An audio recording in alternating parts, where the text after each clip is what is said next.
और आपकी अनुमति से पहला प्रश्न मैं लेना चाहूंगा कि आपके नाम से जो पहला शब्द मन में आता है वह है तपस्या। और आपका पूरा जीवन एक उत्कृष्ट उदाहरण है कि किस प्रकार से किसी भी विधा के प्रति समर्पित होकर पूरा जीवन उसे और संवारने के लिए भी जिया जा सकता है। और आज आपके सामने रहकर यह जान पाने का मैं सौभाग्य मानता हूं कि यदि इसी प्रकार का समर्पण हमें भी अपने जीवन में अगर हम लाना चाहें तो इसके लिए आपकी तरफ से क्या निर्देश होंगे जिसे हम अपने जीवन में उतार सकें। निर्देश तो बहुत बड़ा भारी भरकम शब्द है। मैं तो जैसे मैंने पहले ही कहा कि कुछ संकेत दे सकती हूँ।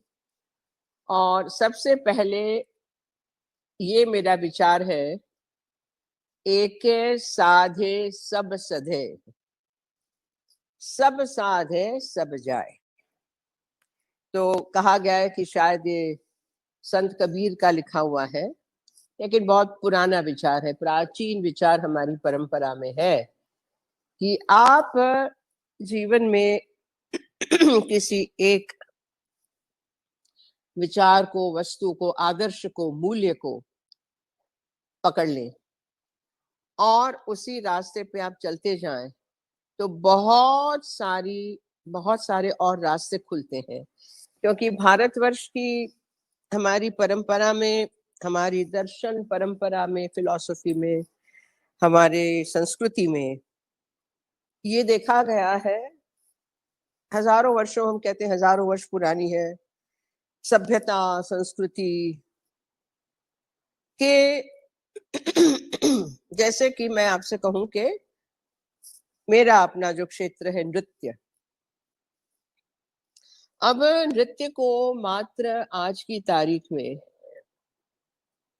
कहा जाए कि डांस, लेकिन व्हाट इज डांस? डांस कैसे होता है? अच्छा, यहाँ पर फर्क ये करना है, नाच जो शब्द है उसको हम नृत्य नहीं कहते हैं। हमारा भारतीय शब्द है नृत्य, नृत्य और नृत्य। तो सृष्टि के प्रारंभ में भगवान शिव शंकर ने नटराज के स्वरूप में नृत्य किया, डमरू बजाया, और वो 5 और 9 14 जो स्वर निकले डमरू के, उससे पूरी भाषाएं, पूरा व्याकरण और ध्वनि के जो तरंग थे, वो सृष्टि शुरू हुई। यदि हम कहते हैं कि नृत्य क्या है, तो नृत्य है लास्य, जो नटेश्वरी देवी ने, पार्वती ने किया। तो नृत्य है, नाच नहीं है। और यदि नृत्य है तो नृत्य के साथ गीतम वाद्यम च नृत्यम च त्रयम संगीतम उच्यते, ये हमारी कल्पना है कि नृत्य के साथ साहित्य, गीत, गाना, भजन हो, दोहा हो, पद हो, कीर्तन हो, स्वरावली, पदावली हो, गीत गोविंद हो, गीतोपदेश हो, भगवत गीता का, हमारे वेद वाक्य हो, मैं तो सारा कर चुकी हूँ।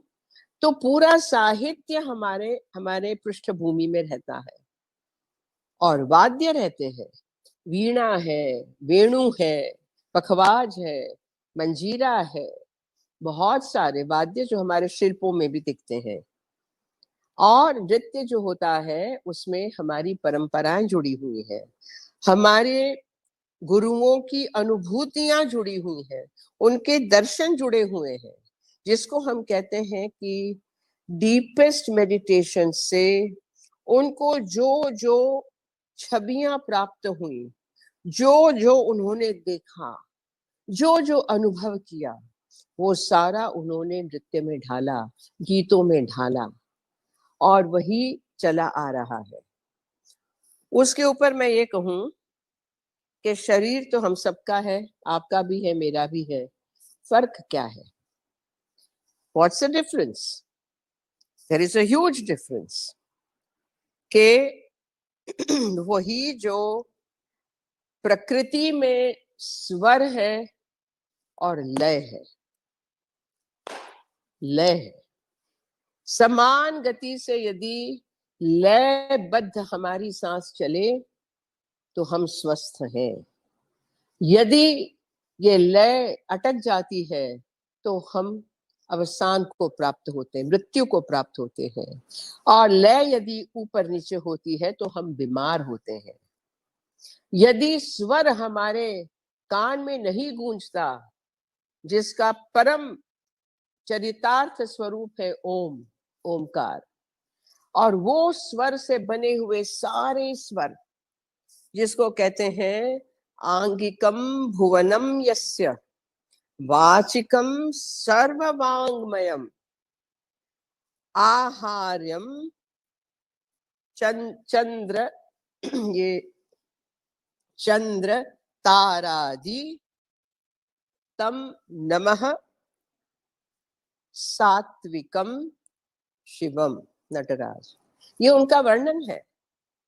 इतनी सारी हमारे जो शरीर में प्रक्रियाएं हैं, शरीर की पॉसिबिलिटीज हैं, नख से शिख तक, चाहे वो भ्रू चलन हो, नेत्र चलन हो, इसका नासा का हो, ग्रीवा का हो, एक एक उंगली का और एक साथ वो मुद्राएं जिसको कहते हैं।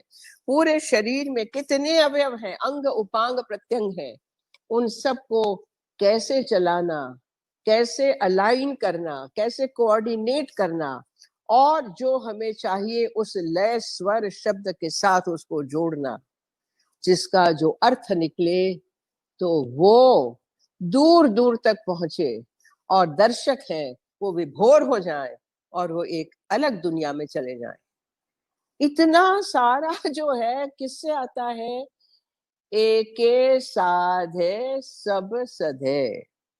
नृत्य को साधा, प्रयत्न किया, आज भी कर रही हूं, तो उसकी वजह से पूरे विश्व की फिलॉसफीज, चाहे